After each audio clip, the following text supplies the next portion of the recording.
Om पार्थाय प्रतिबोधिताम्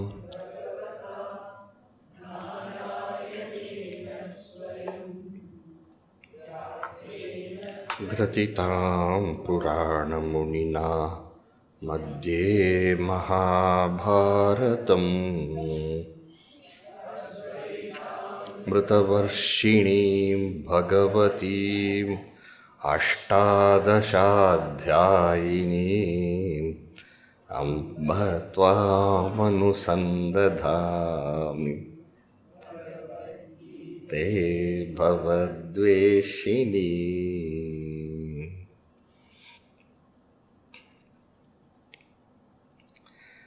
At the end of the first chapter,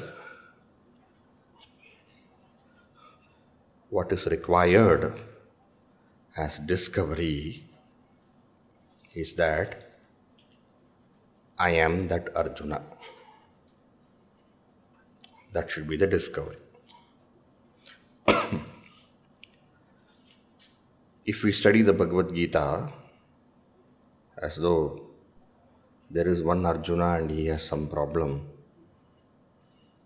for that Arjuna there was one Krishna who gave some advice. Now, that is not the way to study. If each and every one of us recognize, I am this Arjuna. Now, what is common with Arjuna and each one of us is, we all have our duties.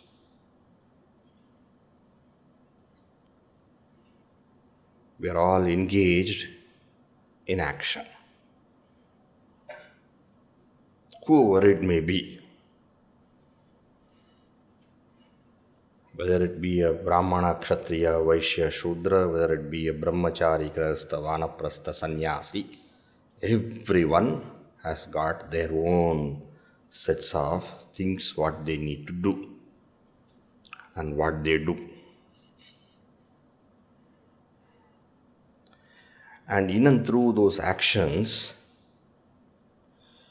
we occasionally falter. For Arjuna, what he did, everybody, all of us came to know because Veda Vyasa wrote it down. What mistakes we do, nobody writes it. We don't have a biographer, and we don't have a all-knowing biographer, so we get away with our nonsense.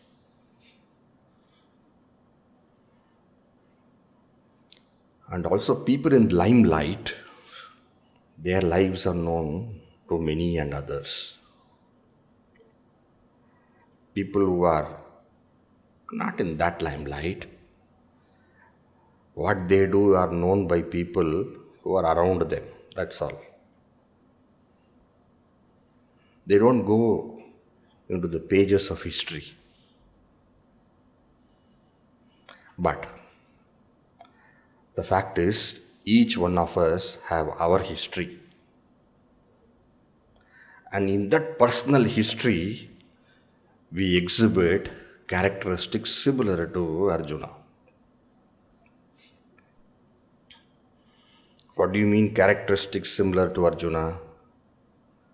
That we also have shoka, we also have occasional mohas.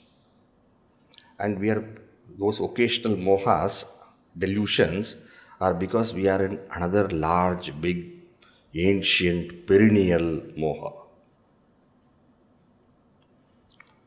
So there is a background moha. And that background moha or background delusion is anatmani atma buddhihi jagati satya buddhihi. And if that is there, please be sure that I falter. You cannot escape mistakes if you have the basic delusion And therefore, Arjuna has that basic delusion, anatmani atma buddhihi jagati satya buddhihi. And because of that basic delusion, likes, dislikes, wishes, wants, attachments, these all will be there. They are there. But with the help of the Shastra, whatever the Shastra, Dharma Shastra, with the help of ethics, we all remain in control. Morality keeps us in control. Society, its pressure keeps it under control. Instruction of parents and elders keeps us under control. Our own sense of modesty keeps us under control. And our own conditioning of right and wrong, justice, injustice, all these things keep us under control. But it is all waiting to explode.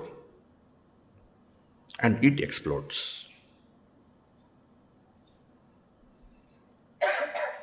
Our occasional emotional tantrums, our various kinds of idiosyncrasies, our various methods to assert our ego, subtly and grossly, all of them we exhibit.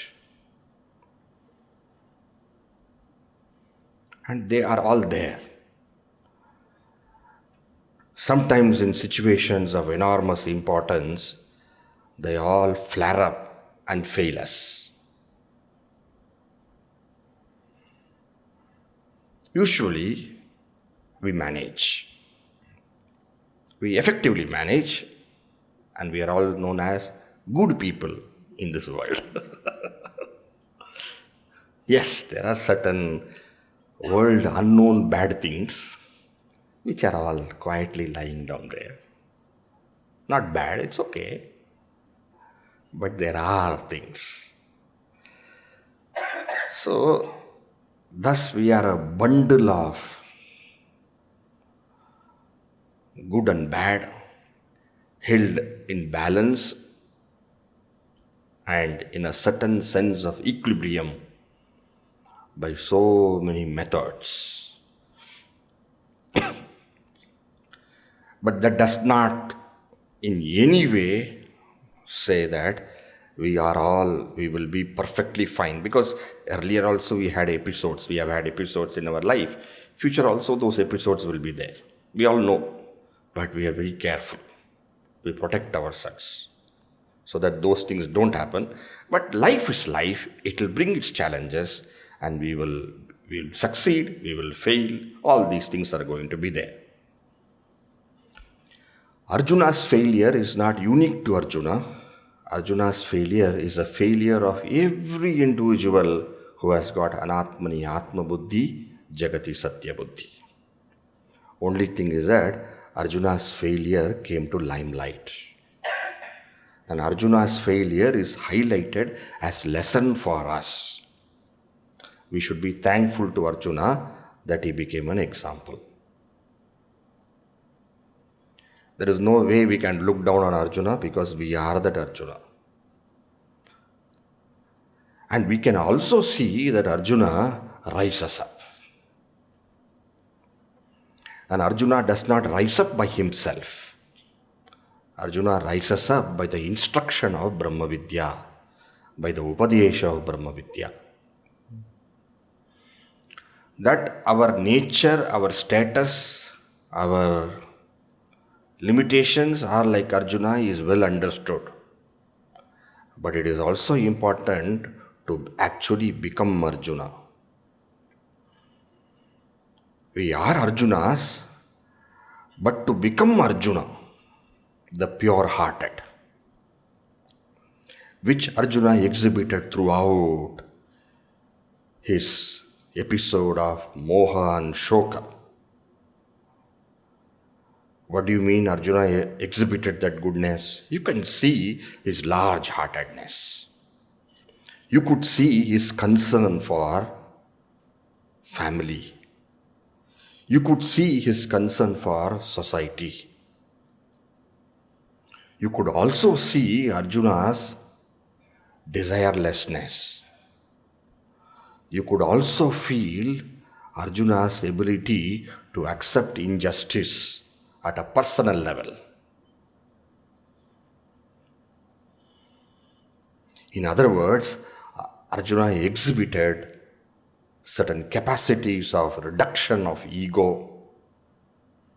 Arjuna exhibited certain capacities and certain goodness which are all born out of certain cultural and certain moral and certain spiritual nobility.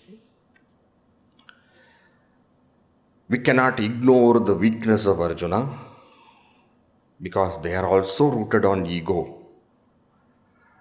But we cannot blame Arjuna because this is what happens to each and everyone who have got dehabhimana. Cannot be avoided. The only way to avoid is to rise higher in knowledge. And the solutions to these problems are not found in any Shastra, whether it is Ayurveda Shastra or whether Arjuna is an expert in Vidya Shastra. Arjuna also is an expert in so many other Shastras, Dharma Shastra. So Arjuna's expertise is in a vast gamut of knowledge resources. Arjuna was one of the greatest human beings of his times. When I say Arjuna was one of the greatest human beings, he was a very knowledgeable person. He was trained in one of the best gurukulas, equivalent to universities of today's times. He was trained in one of the best gurukulas, under the best of teachers, has got the best expertise, and he was trained to become a king. He was a prince. And therefore his training was one of the highest trainings any human being can get. And in spite of all these, if Arjuna had a failure, we need not be astounded if we have failures too. Because the failures of ours are all because it is all rooted in that dehabhimana. In that adatmani atma buddhi and jagati satya buddhi. And therefore, that moha and shoka is not extraordinary. Please understand, it is only natural. It is unavoidable. But Arjuna, he exhibits that goodness. And then an unavoidable moha, unavoidable shoka, which is part of ajnana. And then a natural goodness which springs from his cultural upbringing and his moral uprightness. And all these things has also made him an adhikari. Just shoka and moha does not make one adhikari. Yes, shoka and moha is there, but then goodness makes one an adhikari. To such a person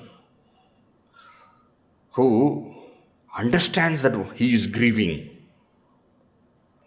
you find in the Chandogya Upanishad, Narada approaches his guru Sanat Kumara and he describes himself. Soham Bhagavaha Shochami. O Lord, his guru is addressing Sanat Kumara. He says, O Lord, I am such a person who grieves. And you don't find any actual incident of grief or anything in Narada's life compared to the normal, he doesn't seem to. And then he says, Tamma Bhagavan Shokasya Param Tarayatu. Hey Lord, oh Lord, is addressing his Guru. Please help me cross and reach the other shores of sorrow. But why have you come to me? He says, Tarati Shokam Atmavidya. In this way I have heard. And I understand in my life that there are so many varieties of grief. Now remember, Narada did not have any varieties of grief. He had proper food to eat, he had good clothes to wear, and remember, he was son of Brahma, creator. So he is not it's like Bhagavan Buddha's grief. You all know the story of Bhagavan Buddha. And when Bhagavan Buddha says, I want to find a solution to grief, does he have as much as grief as any other common human being, any other person? He was a prince. What kind of grief he has got? But he wants to find a solution to grief. Remember, when we say grief in the spiritual context, we are not looking at grief of this kind of very mundane nature. The grief of a spiritual aspirant comes from the maturity of the self, maturity of the mind, where the person is able to understand grief in a totally different light. She sees grief as a sense of limitation. The very body, mind. Now these are not things which can be easily explained. But it is understood by those who experience those kind of inner vacuum. Those kind of emptiness in spite of everything. And so when Narada speaks of grief, it is not a mundane grief. It is a grief of somebody who is mature and who sees the limitations of human embodiment, who sees the limitations of just being an individual. And that is the grief. So Narada says, Tarati Shokam Atmavidya. I have heard that the Atmavids, the knowers of the self, cross over grief, cross over emptiness. And that I would like to learn. Now here again, you have Arjuna in grief.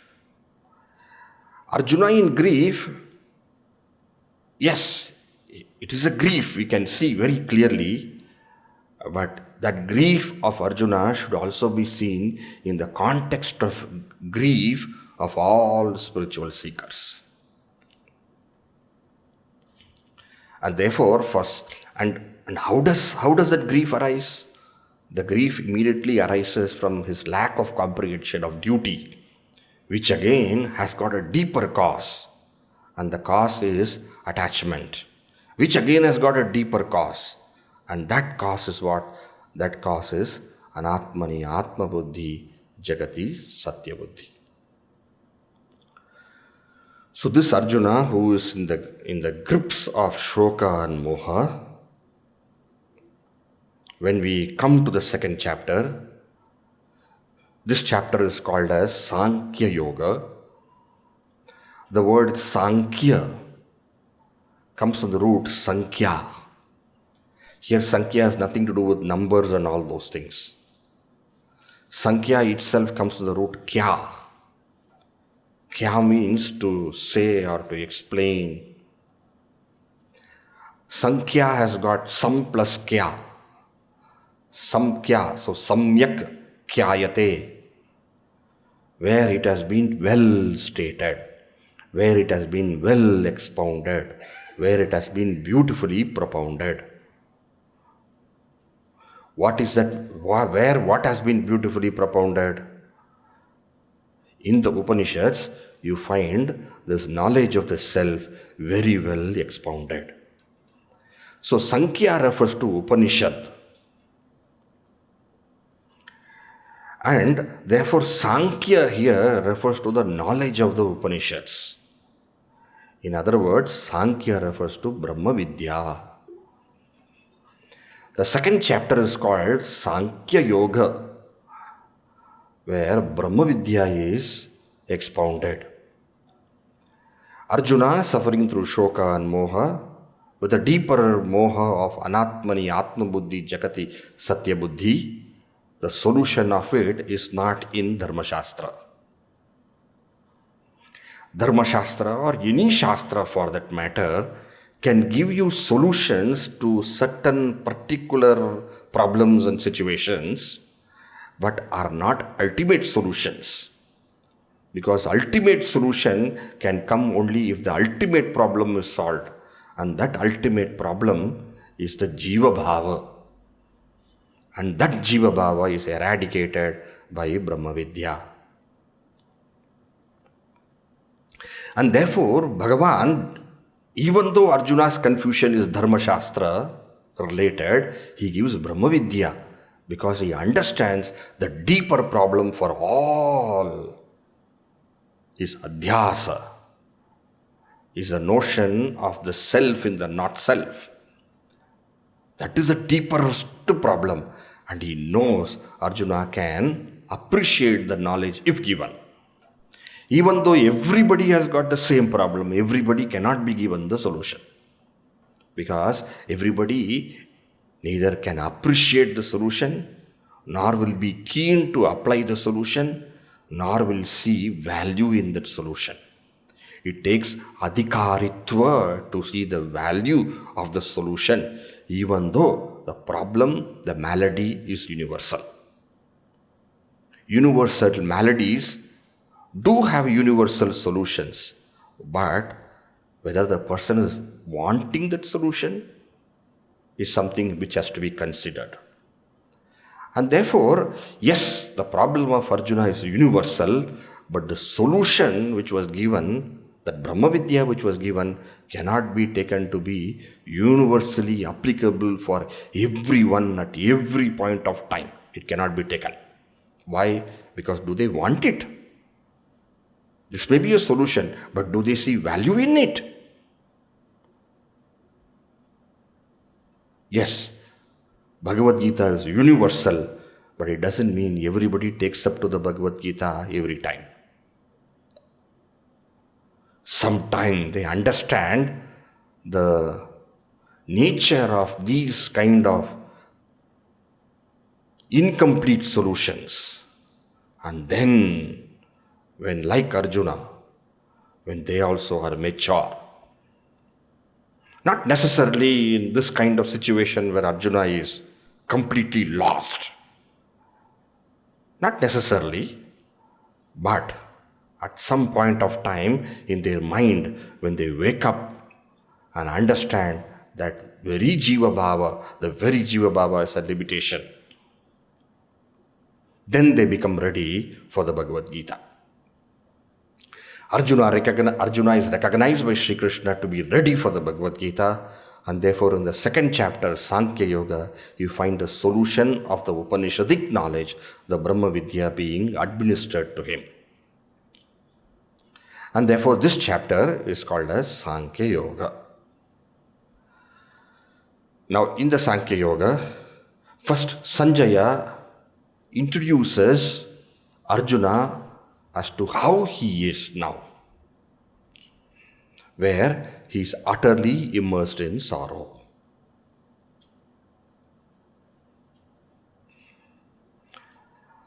And then Bhagavan instructs him to do his duty. Arjuna finds difficult to do the duty. Then Bhagavan understands that Dharma Shastra is not going to work. And therefore, he goes to the Brahma Shastra. So that is how you find the chapter 2 moving forward. If in the chapter 1 you had Adhikari Nirnaya, understanding who is Adhikari, in chapter 2 you find the next step coming, whereby the student surrenders to the Guru. And thus you have Guru Upasadana.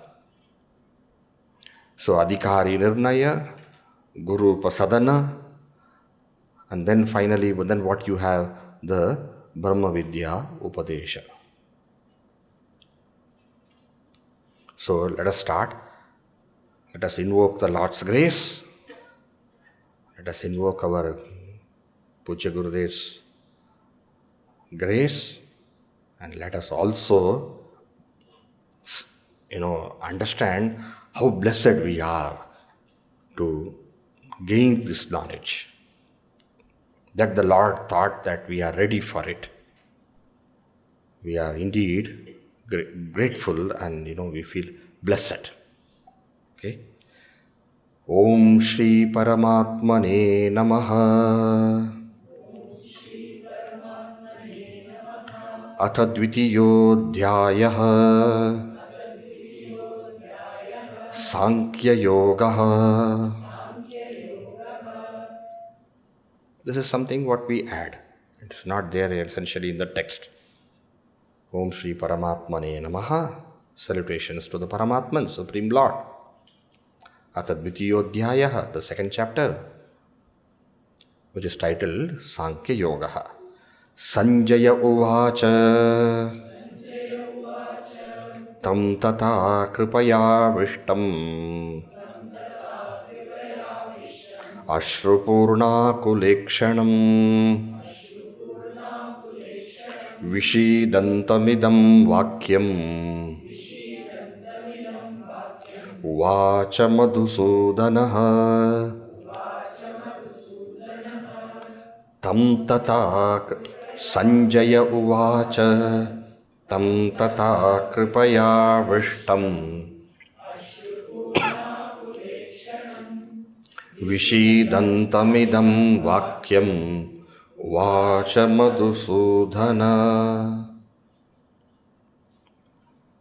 Tata Kripaya Vishtam Vishidantam Ashrupurna Kulekshanam Tam. Now this is describing Arjuna. Tata Kripaya Vishtam. Tata means in the manner explained so far. What do you mean in the manner explained so far? In the manner explained so far, Arjuna, because of lack of right estimation of the situation, or rather because of the deep identification, and thus considering the members there as his family, I and my, Swabandhavan. So because of this kind of wrong estimation,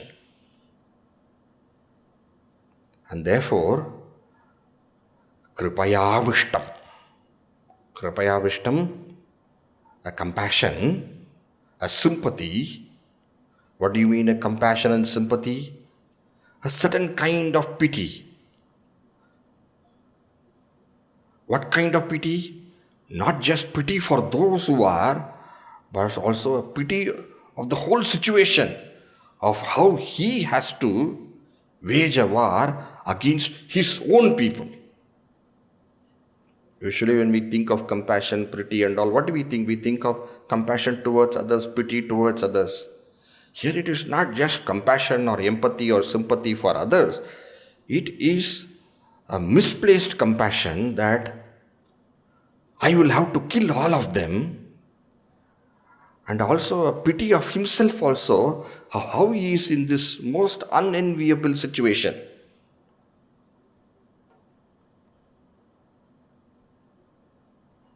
So this kind of wrong estimation of the whole thing, leading to a certain feeling of oneself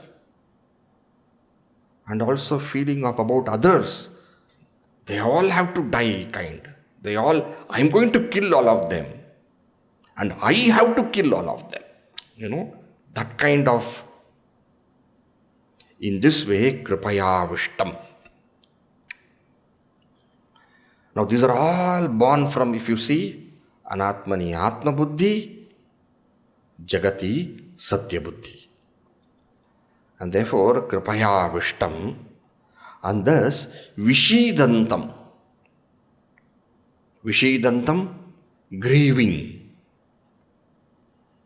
And what has caused this grief? This Kripaya Vishtam. Being overpowered by this misplaced, not true, not right, this kind of kripa, this kind of sympathy, this kind of sadness. So all these things has led to his grief. And because of this grief, how Sanjaya describes, Ashru Purna Kulekshanam. Ikshanam is the eyes. That eyes are how Ashru is tear. Ashru Apurna. No, Ashru Purna, sorry. Ashru is there. Ashru Purna Akula. The Akula is there. Akula is troubled, disturbed, agitated. So the eyes which are agitated or which are suffering, how? By Ashrupurna. Ashrupurna, the eyes are filled with tears. The eyes are filled with tears, and the eyes themselves are, because of the tears, they themselves are all red, and, when somebody is having tears and the eyes become red. And like that, Arjuna is looking with those eyes which are so painful, so difficult. And he's probably trying to hold his tears, or it is also jumping out and then falling. Whatever it is, Arjuna is a very, very pitiable look. Tam, to that Arjuna, Madhusudanaha idam vakyam vacha. To such an Arjuna who is completely broken and shattered, expressing through the tears and all, Madhusudanaha idam vakyam vacha. Idam vakyam vacha, these words he said, that is what is going to come. Okay? Now, Madhusudanaha, the word Madhusudana is a reference to Sri Krishna as Lord Vishnu. Bhagavan Vishnu had killed two asuras who had taken away the Vedas, Madhu and Kaitaba. And therefore, Bhagavan Vishnu, Sri Krishna is Bhagavan, the avatar of Bhagavan Vishnu only, Mahavishnu. And therefore, Madhusudanaha. So one who has killed, Sudayati. So one who has killed the asura by name Madhu is Madhusudana. Madhusudana also has some subjective meanings. Madhu, you all know, is something which is tasty. Honey is Madhu. Madhu is something which is dear. For each one of us, our own ahankara is very dear. Our own selfhood, individuality is very dear. The one who destroys our ego, one who destroys the ego by giving us self-knowledge, is Madhusudana.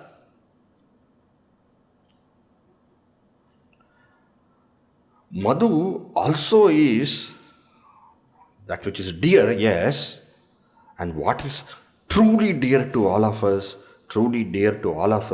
is our own Atma Swarupa. But then, Sudayati, to kill, will not work there. Sudayati, not in the meaning of kill, sudayati, sporayati. So what is sporayati? Sporayati is one who blossoms our Atma Swarupa. What do you mean blossoms our Atma Swarupa?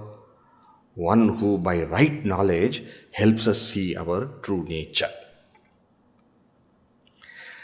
Whatever be it, Madhusudana, we are referring to Lord Shri Krishna here. Whatever the etymology and however the meaning we can derive out of it, that is all fine. To such an Arjuna who is utterly shattered and broken down, Lord Krishna said these words. Lord Krishna said these words, meaning what? He tried to wake him up from this kind of delusion. So how does he wake him up? He wakes him up by strong words. Let us read. Shri Bhagavan Vacha Kutastva Kashmalamidam Vishame Samupasthitam Anaryajushtam Aswargyam Akirtikaram Arjuna Klaibyam Masmagamah Partha Naitatvayupapadyate Kshudram Hridaya Daurbalyam Tyaktvottishta Parantapa. Shri Bhagavan Vacha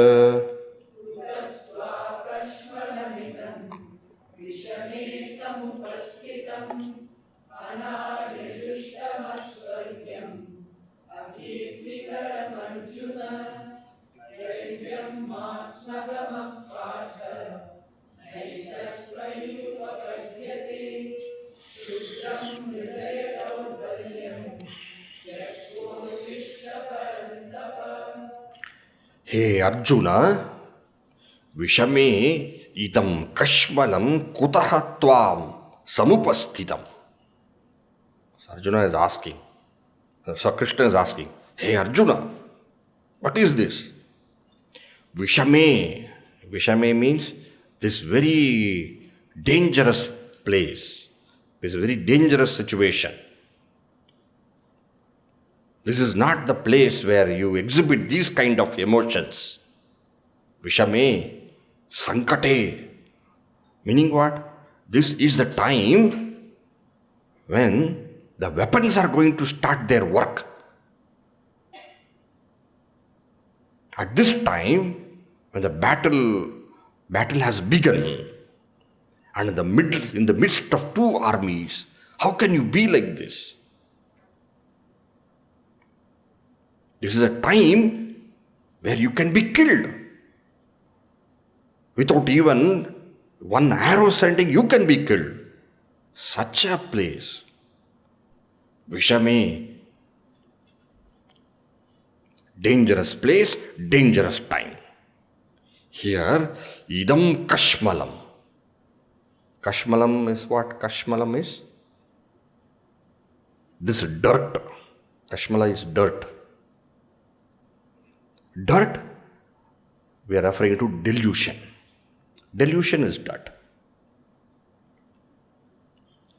In this place, how can such a delusion happen for you?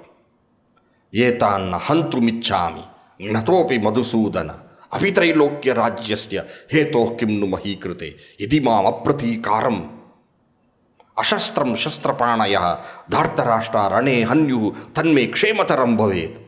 How can you speak this kind of nonsense? How did this happen? Kutaha. Kutaha? Where from it is coming? I never saw you like this before. Tva samupastitam. Tva samupastitam. It has reached you. Where from has this dirt come to your mind? Where from has this ignorance seeped into you? Where from has this delusion descended upon you? What do you mean, where from it has come? Because I never saw such a thing in you so far. I have been with you for so many years, and we are all friends, and we have been together. I know you in and through. I never expected this from you. Where from has this come? Hey Partha, Anaryajushtam, Aswargyam, Akirtikaram. Whatever you have said and told and expressed yourself so vocally, all this, your decision that you are not going to fight, and you are allowing them, and that you will allow them to kill you, even if you don't hold arms with you in your hands. And these kind of statements, let them kill me, all of them are what? These are all you think it is something great? Your spoken words of wisdom?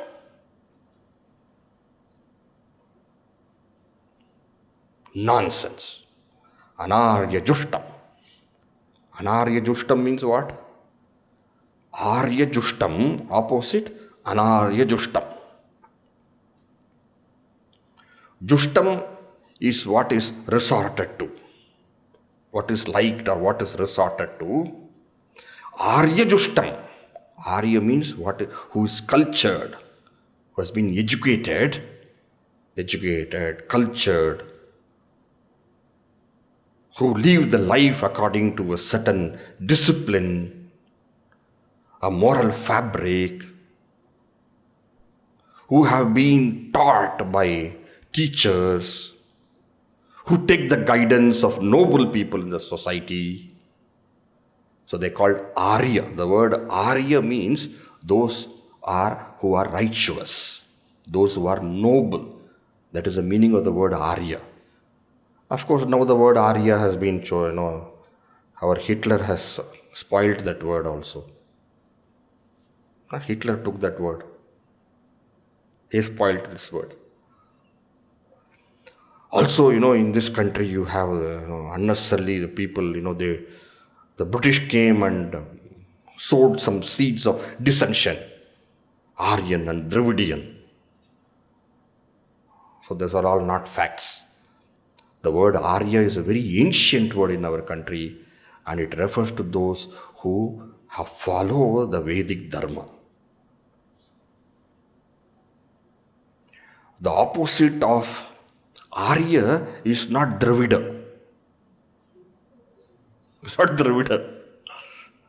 The other word they use is Mlecha they use. That is the word they use. And what does it refer to? It refers to somebody who has no background of Vedic knowledge. So when we say Arya, what we are referring to? We are referring to somebody within the embrace of the Vedic culture. We are all Aryas. It refers to somebody who is cultured by the principles of Dharma. So what he says, Anaryajushtam.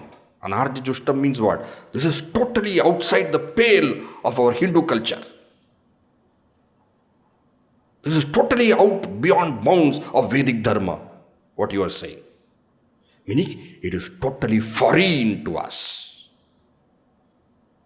This is something which is not in our blood. This is something which cannot be even thought of. It is that kind of impact. Anaryajushtam. To say something cannot be even thought of, should not be even considered. You can use a word like this. It's beyond the fabric of Vedic principles. Anaryajushtam. Why do you say that? Because this will bring you no good either here or hereafter. This is not something which will be glorified. And that he says, Aswargyam. Aswargyam, this is not going to take you to Swarga. Meaning what? This is not going to lead to any good for you hereafter.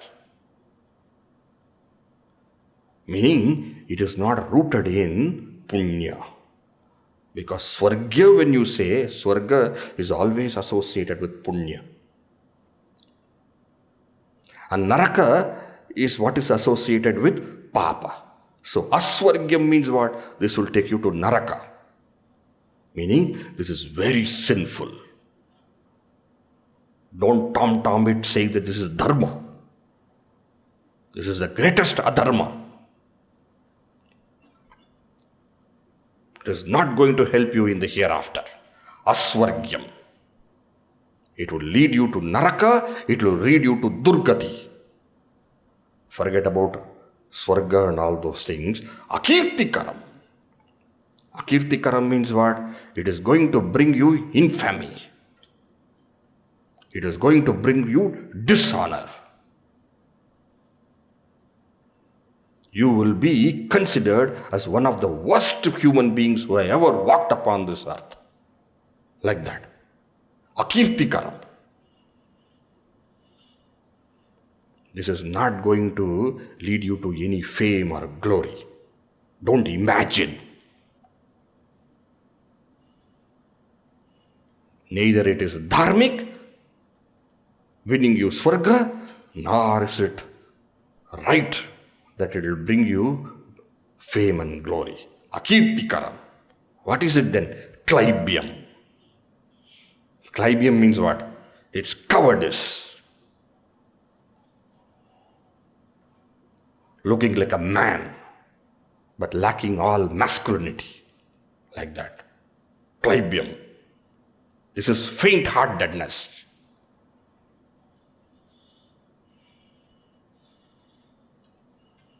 And this Klaibyam masmagaha, masmagamaha, don't resort to it. Give it up. Next verse, Klaibyam masmagamaha. Hey Partha, give it up. Tvayi etad na upapadyate. Tvayi, a person such as you. A person such as you, a person of this such a great education, a person belonging to such a family, a person who has got renowned teachers, a person who has gone to the best of all places for studies and taught by the best people, a person who has lived one's life so far to the highest standards of what is good, a person who has protected and served the society without any break, a person of courage and valor, a person who is so strong-hearted, and a person who is loved and beloved by all, and a person depending upon whom the whole army here is standing. Such a dependable person you are. Tvayi na etat upapadyate. This doesn't behove you even a wee bit.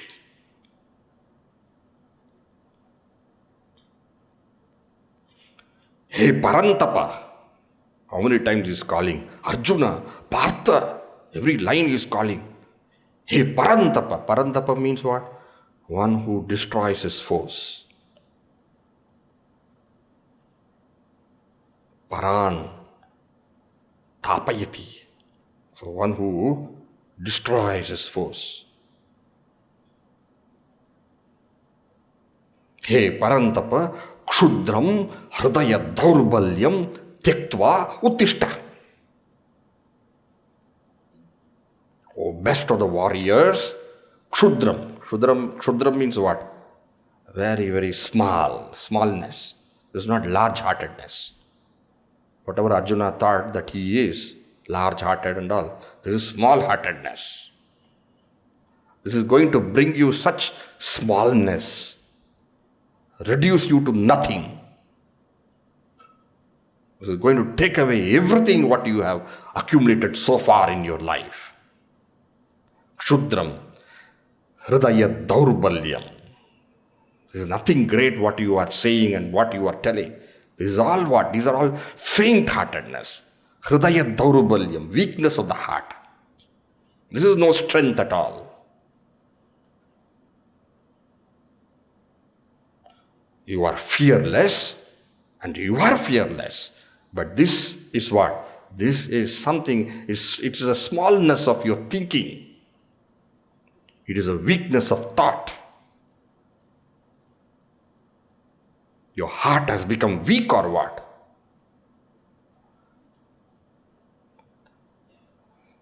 So this Kashmalam, this Klaibyam, this Anaryajushtam, this Akirtikaram, this Hridaya Daurbalyam, Tyaktva, give it up. And because Arjuna is sitting down now, Visrujya, Shasaram, Chapam, Shoka Sambhigna, Ratopasta Upavishat. So Bhagavan is telling him, Tyaktva, Uttishta. Get up. Don't sit down like this. Get up. First you get up. Like that gives him a forceful bash. So all these arguments about dharma and everything and all, Bhagavan dismisses one go. All weakness of the heart. What are you talking?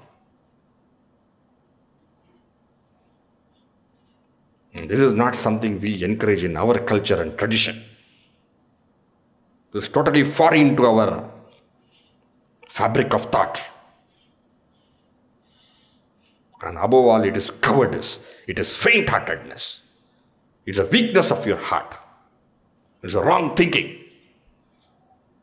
Give it all up, lock, stock, barrel. Get up. Come on. Like that.